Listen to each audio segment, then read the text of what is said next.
1990년대 말 인터넷이라는 단어가 세상을 뒤흔들던 시절이 있었습니다. 당시 사람들은 하나같이 인터넷이 세상을 바꿀 거라고 했어요. 지금 당장 인터넷 회사를 사지 않으면 시대에 뒤처진다고 했죠.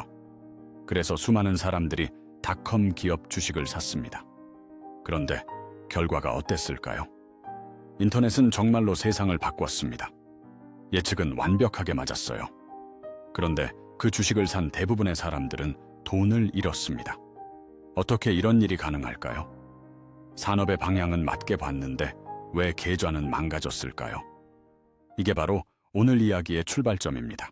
지금 우리 앞에 또 한 번의 거대한 변곡점이 왔습니다. AI, 휴머노이드, 자동화. 이 세 가지가 동시에 폭발하고 있는 지금 1990년대와 똑같은 실수를 반복할 것인가?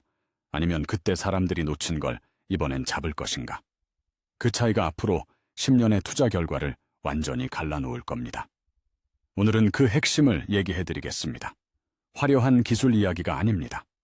돈이 실제로 어디서 생기는지 그 구조를 같이 들여다보는 시간이에요. 먼저 지금 우리가 어떤 시대에 살고 있는지부터 짚어봐야 합니다. 경제학에서 범용기술이라는 개념이 있어요. 어렵게 들리지만 간단합니다. 한 가지 기술이 등장했는데 그게 특정 산업 하나만 바꾸는 게 아니라 경제 전체의 작동 방식을 바꿔버리는 기술을 말하는 거죠. 역사에서 대표적으로 세 번을 많이 꼽는다고 많은 경제학자들이 이야기합니다. 증기기관, 전기, 그리고 인터넷. 이 세 가지가 등장했을 때 세상이 어떻게 바뀌었는지 생각해보면 이해가 빠릅니다. 증기기관이 나오기 전에는 공장이 강가에 있어야 했습니다. 물레방아로 동력을 얻어야 했으니까요. 그런데 증기기관이 나온 순간 공장이 어디든 갈 수 있게 됐습니다. 도시가 생겨났고 철도가 깔렸고 무역의 규모가 완전히 달라졌죠. 전기도 마찬가지예요.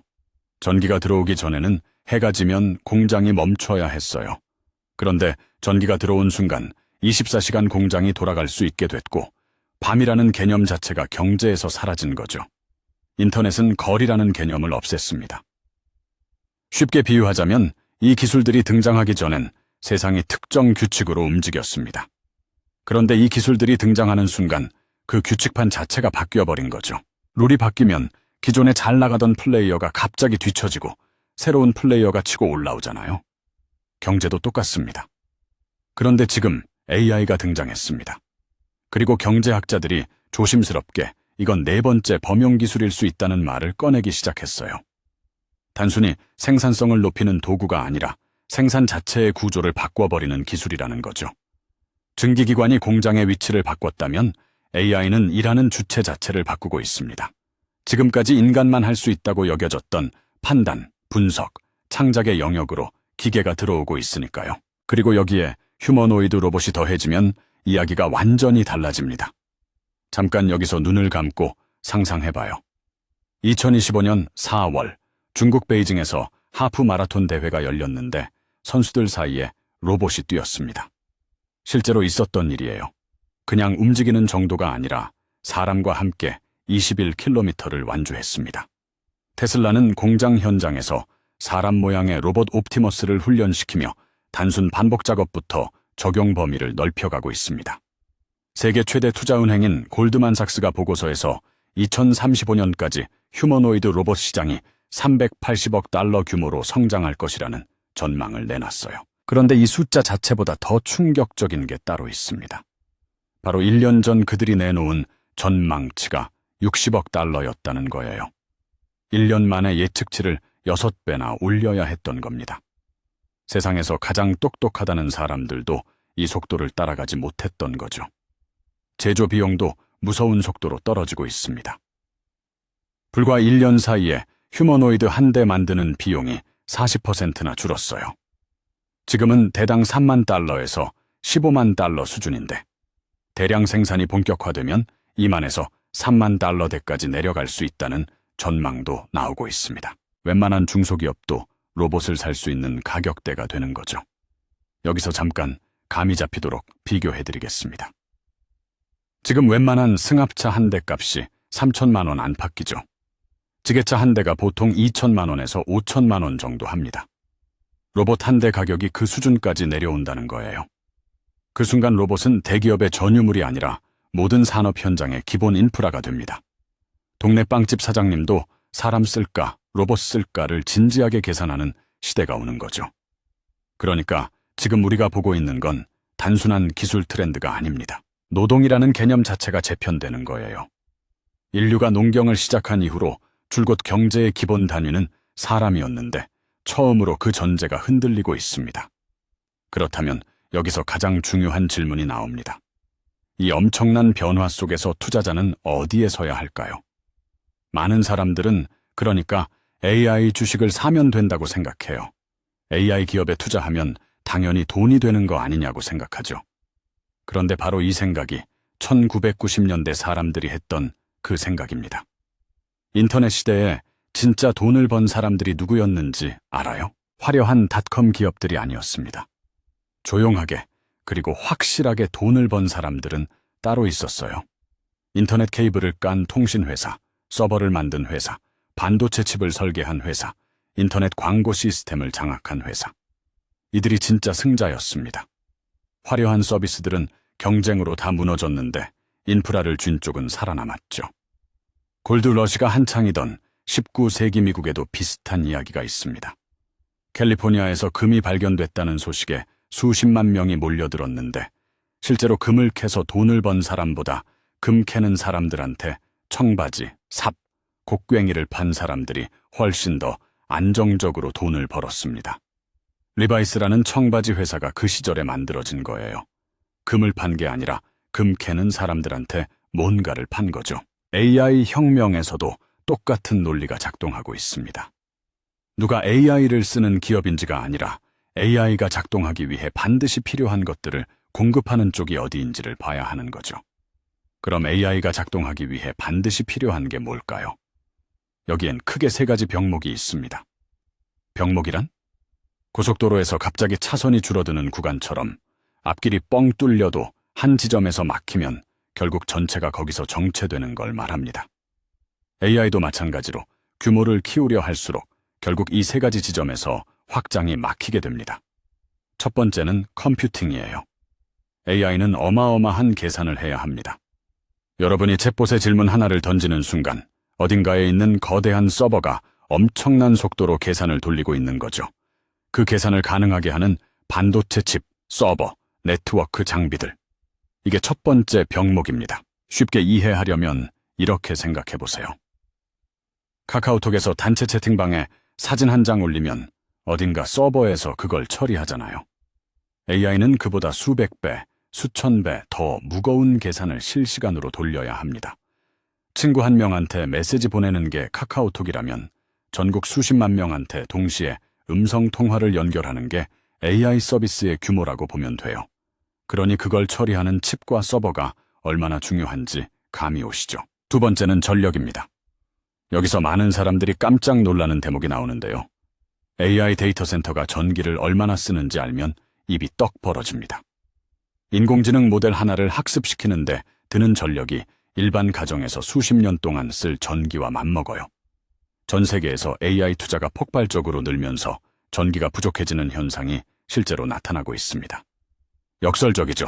AI 혁명이 커질수록 전기가 모자란다는 위기가 동시에 커지고 있는 겁니다. 이게 얼마나 심각한지 실감하려면 이런 상상을 해보세요. 한여름에 우리 아파트 단지 모든 집이 에어컨을 동시에 최고 출력으로 켜면 어떻게 될까요? 전압이 뚝 떨어지거나 심하면 정전이 일어나잖아요. AI 데이터 센터 한 개가 잡아먹는 전기가 웬만한 소도시 전체 소비량과 비슷한 경우도 있습니다.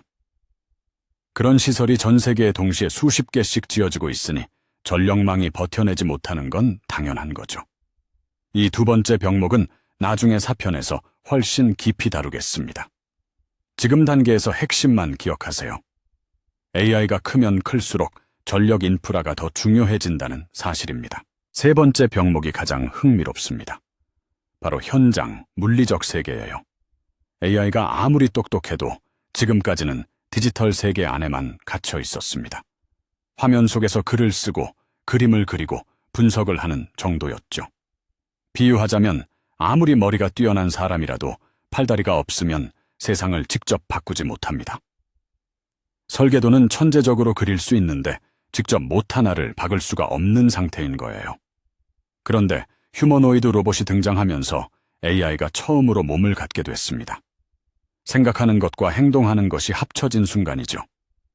일부 전문가들이 2026년을 피지컬 AI, 그러니까 몸을 가진 AI가 본격화되는 원년으로 보는 이유가 바로 여기 있습니다. 그런데 여기서 다시 한번 허를 찌르는 질문을 던져야 합니다. 로봇이 온다고 해서 로봇 주식을 사면 될까요? 아까 청바지 이야기 기억하죠? 로봇이 세상을 바꾼다고 해도 로봇을 만드는 회사가 돈을 버는 구간이 따로 있습니다. 로봇에 들어가는 부품을 만드는 회사, 로봇을 제어하는 소프트웨어를 만드는 회사, 로봇이 일하는 공장을 설계하는 회사, 그 공장에 전기를 공급하는 회사가 각각 돈을 버는 구간이 다 달라요. 그리고 이 중에서 경쟁이 치열해서 마진이 깎여나가는 구간이 있고 아무도 쉽게 대체하지 못해서 가격 결정력을 갖는 구간이 따로 있죠. 가격 결정력이라는 말이 나왔는데 이게 투자에서 가장 핵심적인 개념 중 하나입니다. 쉽게 말하면 내 상품이 없으면 다른 사람들이 움직일 수 없는 위치를 점하고 있는 거예요. 어렸을 때 보드게임 부루마블 해보셨죠?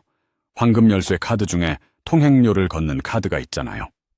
가격 결정력이 있는 회사는 그 통행료 구간에 앉아 있는 회사입니다. 아파트 단지 안에 딱 하나 있는 편의점을 생각해도 돼요.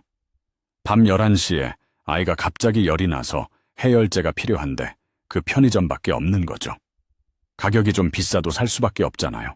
가격 결정력이란 그런 겁니다.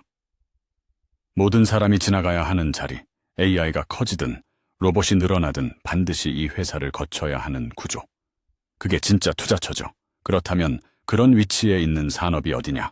이게 진짜 질문입니다. 가장 먼저 컴퓨팅 쪽을 보겠습니다. AI를 돌리는 칩은 지금 전 세계적으로 공급이 부족합니다. 데이터 센터를 짓는 속도가 칩 만드는 속도를 못 따라가고 있어요. 전 세계 빅테크 기업들이 앞다투어 데이터 센터에 투자하겠다고 발표하고 있고 그 금액이 기하급수적으로 늘어나고 있습니다. 어느 한 기업이 연간 수백억 달러를 데이터 센터에 쏟아붓겠다고 밝혔는데 그 돈이 어디로 가는지 생각해보면 답이 나와요. 칩, 서버, 냉각장치, 건물, 전력 장비. 이 모든 걸 납품하는 회사들로 흘러 들어가는 거죠. 전력 쪽은 더 극적입니다. AI 혁명의 가장 큰 아이러니가 여기 있습니다. 세상을 스마트하게 만들겠다는 기술이 오히려 전기를 가장 많이 잡아먹는 기술이 됐어요. 세계 각국이 데이터 센터를 유치하려고 경쟁하는 동시에 그 데이터 센터에 전기를 어떻게 공급하느냐를 놓고 머리를 쥐어뜯고 있습니다. 기후 목표는 달성해야 하고 AI 전력은 확보해야 하는 이 모순 속에서 원자력 발전이 갑자기 다시 주목받고 있는 거죠. 심지어 선진국 일부에서는 이미 폐쇄한 원전을 다시 가동하는 논의가 나오고 있습니다.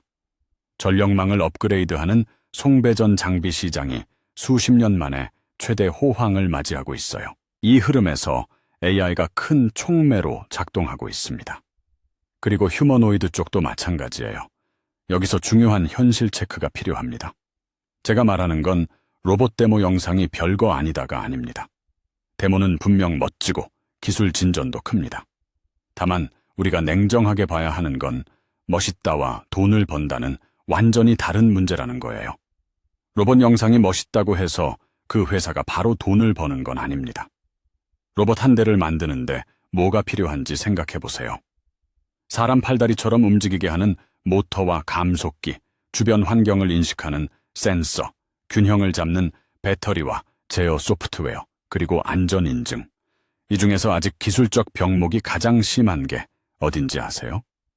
모터와 감속기입니다. 감속기가 뭔지 모르는 분도 계실 텐데 쉽게 말하면 로봇의 관절이에요. 사람 손목이 힘을 주면서도 정밀하게 움직일 수 있는 건 뼈와 힘줄이 함께 작동하기 때문이잖아요. 로봇도 마찬가지입니다. 모터가 힘을 내면서도 아주 정밀하게 조절할 수 있도록 해주는 장치가 감속기인데 이게 원가의 상당 부분을 차지하면서 전 세계적으로 이걸 잘 만드는 회사가 몇 안 됩니다. 로봇이 한 대 팔릴 때마다 그 부품 회사는 큰 돈을 벌 수 있는 가능성이 큰 구조죠. 자, 이제 조금 더 깊이 들어가 보겠습니다. 이 세 가지 흐름이 사실은 하나로 연결되어 있다는 걸 이해하면 투자의 시야가 완전히 달라집니다. AI가 발전하려면 더 많은 데이터와 더 많은 컴퓨팅이 필요합니다.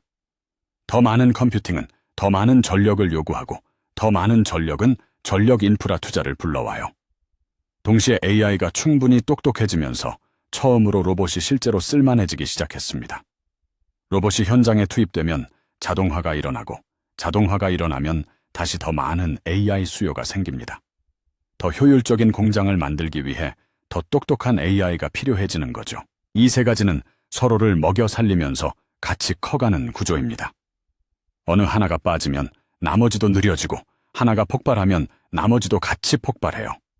경제학에서는 이런 걸 양의 피드백 루프라고 합니다.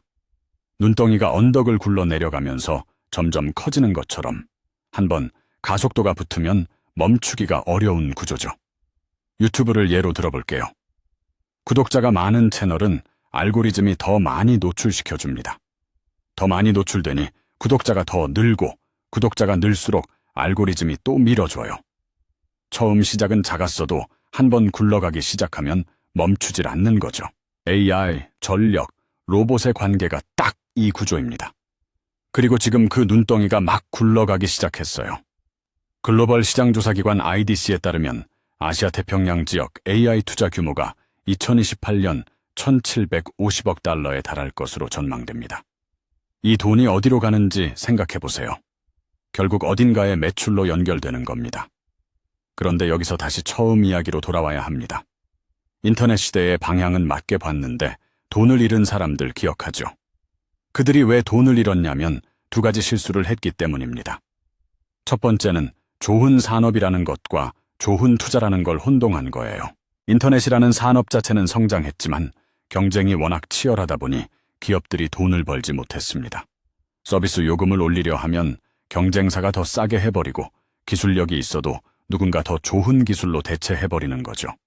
이익이 남지 않는 구조에 돈을 넣은 겁니다. 두 번째는 밸류에이션을 무시한 거예요. 밸류에이션이라는 건 쉽게 말해서 주가가 적정하게 매겨졌냐는 겁니다. 아무리 좋은 회사라도 너무 비싸게 사면 수익률이 망가져요. 이게 잘 이해가 안 된다면 이렇게 생각해 보세요. 서울 강남에 아파트가 있습니다. 좋은 입지고 수요도 많아요. 그런데 그 아파트 가격이 100억이에요. 거기 살면 좋겠지만 그걸 100억에 사는 게 좋은 투자인지는 별개의 문제죠. 지금 내가 사는 집이 좋은 집인지와 그 집을 지금 이 가격에 사는 게 좋은 투자인지는 전혀 다른 문제입니다. AI 혁명도 마찬가지예요. 방향은 맞습니다. AI, 휴머노이드, 자동화. 이게 세상을 바꿀 거라는 건 거의 확실해요.